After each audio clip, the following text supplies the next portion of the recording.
اختبار التوفل قرب ومش عارف تعمل ايه؟ طب وبعدين عايز تجهز لاختبار التوفل بس تايه وخايف ومش عارف تبدا منين وما عندكش ماده علميه ولا ماتيريال تشتغل منها، عاوز قناه تتابعها خطوه بخطوه لغايه ما تحصل على الشهاده، عندك مشاكل في الجرامر وخايف تدخل الاختبار بسبب المشكله دي، لا تقلق، انت في المكان الصح. سمارت انجلش فيها كل ما تحتاجه لاجتياز اختبار التوفل، روحات بالتفصيل لكل المهارات الجرامر والريدنج والاستماع، تدريبات عباره عن اسئله واجابات نموذجيه. حضرتك دخلت مكتبه مسموعه ومرئيه فيها كل اللي حضرتك محتاجه. فاصل ونواصل.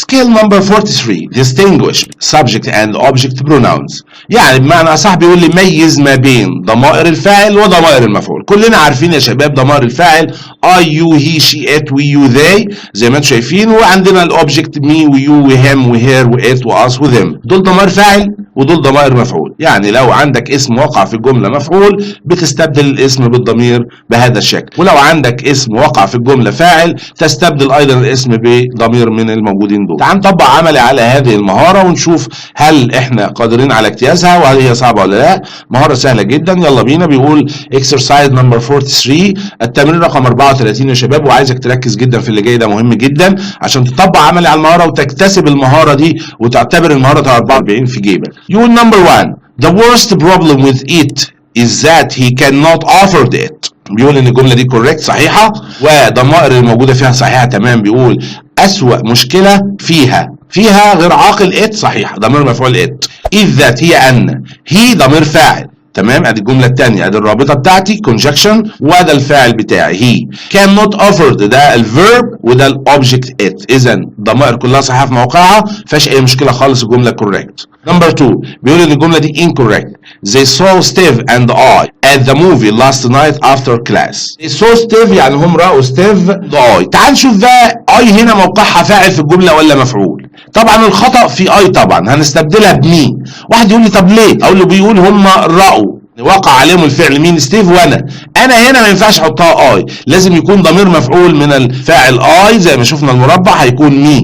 الضمير الفاعل اي لابد ان نستخدمه بمي. طبعا الضمائر دي شيء سهل جدا ما فيهوش تحليل اكتر من كده وتبسيط. they saw Steve and me يبقى التصحيح لكلمه I تكون مي. Number 3 perhaps you would like to go to the seminar with they and their friends. الجملة incorrect خطأ والسبب وجود كلمة they ولا بد أن نستبدلها بكلمة them معهم. يبقى ضمير مفعول هنا جر ومجرور ضمير مفعول they، إذا they لازم تكون them. Number 4 the mother took her son to the doctor's office because she was feeling sick. يقول الأم قد أخذته إلى مكتب الدكتور العيادة يعني لأنه كان يشعر بالمرض. هذه الجملة correct صحيحة فيهاش أي خطأ تماما. her son صفة ملكية للأم وموجود صح مع son her son. وكمان عندي الفاعل he was feeling sick ضمير فاعل في الجملة الثانية ما فيهوش أي مشكلة، إذا الجملة صحيحة وكوريكت 100%. Number 5 I didn't know that you and her were working together on project. Number 5 الجملة incorrect خطأ والتصحيح لازم أقول she and she ما أقولش her. طيب I didn't know أنا لم أعرف that you أنك وهي هنا ضمير فاعل we're working ادي الفيرب بتاع الجمله وضمير الفاعل you and she، فيبقى you and she were working together. تصحيح لهذه الجمله هستبدل كلمه here بالفاعل وضمير الفاعل she. شوف مع بعض skill number 44 بيقول distinguish possessive adjectives and pronouns. يعني ميز ما بين صفات الملكيه وضمائر الملكيه. نشوف مثال صغير كده يقول they lent me their book. كلمه their book كتبهم ده صفه ملكيه، ودايما يا شباب صفه الملكيه بيجي وراها الاسم المملوك، يعني their دايما يجي وراها اسم. اما كلمه theirs اللي هي ضمير ملكيه مش صفه ملكيه ما بيجيش وراها حاجه. تمام؟ طب هنشوف المربع مع بعض اهو جايب لي البوسيسيف ادجكتيفز.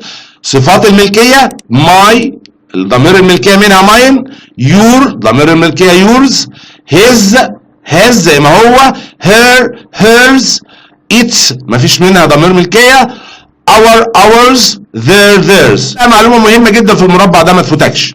must be accompanied by a noun. لازم يجي وراه ويرتبط بها اسم. يبقى هذه صفات الملكية دايما يجي وراها اسم. اقول my book, your book, his book وهكذا. لكن ضمائر الملكية بقى، ولازم تفرق ما بين ضمائر الملكية وصفات الملكية. دي ضمائر الملكية، اما هذه صفات الملكية. لا يأتي وراءها اسم ولا ترتبط ابدا باسم. نخش على التطبيق العملي على exercise 44. number 1. if she borrows your coat then you should be able to borrow her. جملة incorrect والسبب كلمة her. احنا اتفقنا ان her ما بيجيش وراها hers اللي ما بيجيش وراها حاجة، لكن هنا في هذه الجزئية في 44 لازم اغير صفة الملكية her الى ضمير الملكية hers. number 2.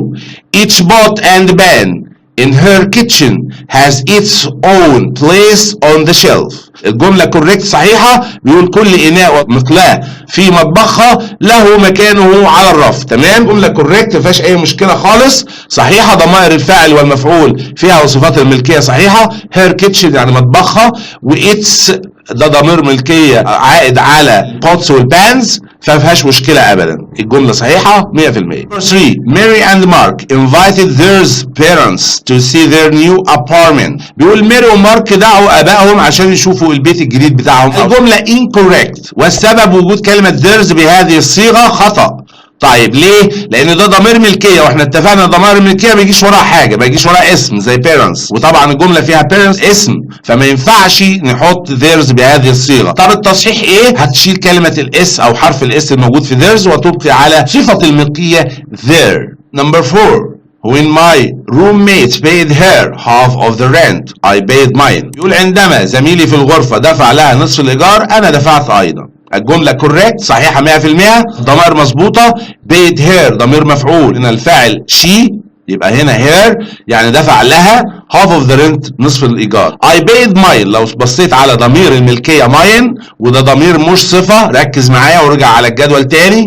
كلمة mine ضمير ملكية ما بيجيش وراها اسم، واضح جدا ان في الجملة ما جاش وراها اسم، إذا الجملة correct 100%. number 5. all students need to bring their own pencil and answer sheets to the exam. بيقول كل التلاميذ محتاجين ان هم يحضروا اقلامهم الخاصة بيهم واوراق الاجابة في الامتحان. ده معنى الجملة. الجملة incorrect خطأ، والسبب وجود كلمة theirs بهذه الصيغة ايضا خطأ. ده ضمير ملكية وما بيجيش وراه اسم، ولو لاحظت في الجملة on pencils ده اسم. اذا التصحيح لهذه الجملة هنشيل كلمة theirs ونحط مكانها كلمة their. 45.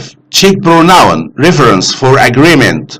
بيقول لك المهارة 45 اللي بتتكلم عن افحص جيدا رجوع الفعل بينعكس وبيرجع على مين عشان يحصل توافق agreement جوه الجملة. نشوف مثالين قبل ما نروح على القاعدة والتطبيق العملي عشان توضح الأمور. بيقول the boys will cause trouble if you let him.